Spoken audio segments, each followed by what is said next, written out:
Estimado presidente de la Conferencia de los Estados Parte, representantes de sociedad civil y todas las personas presentes. 1, 2, 3 por mí y por todos mis amigues. Este es un juego popular en las infancias de varios países de América Latina.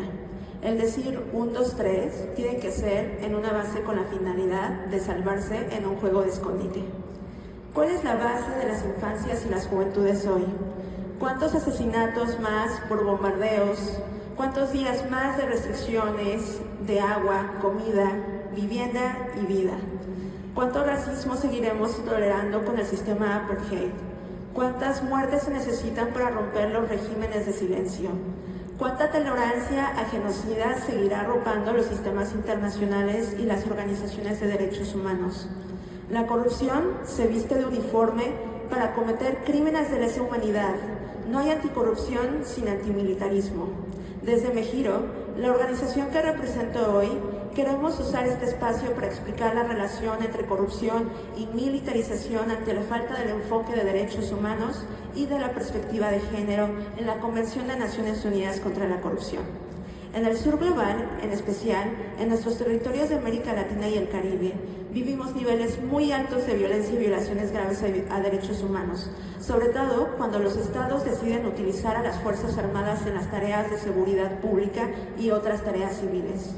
Lejos de erradicar la violencia, esta estrategia ha incrementado la tasa de homicidios y facilita la comisión de crímenes atroces por parte de los propios militares, autoridades civiles y miembros del crimen organizado. En particular, elementos de las Fuerzas Armadas han cometido actos de tortura, desaparición forzada, privación ilegal de la libertad, fabricación de culpables, detenciones arbitrarias, ejecuciones extrajudiciales y delitos de corrupción, los cuales se esconden con la retórica de violación a la seguridad nacional.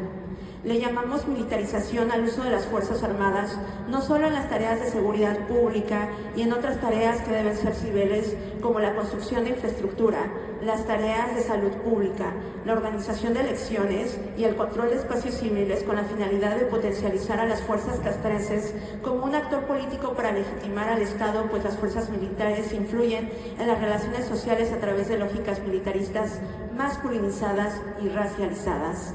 La militarización potencializa la corrupción y las graves violaciones a derechos humanos y tiene un impacto diferenciado en distintas poblaciones. Esta es la forma de macrocriminalidad, pues incrementa los fenómenos por el número de víctimas, victimarios, permanencia, habitualidad y complejidad, desarrollándose en un contexto macrorregional. En el sur global tenemos dinámicas instaladas desde el sistema colonial con la coproducción de jerarquías sociales a partir del género, clase, etnia y sexualidad, que la militarización y la corrupción sostienen, para seguir manteniendo a países extractivistas, militaristas, sionistas y colonialistas. Los datos del genocidio solo este año han sido más de 20.000 personas civiles asesinadas.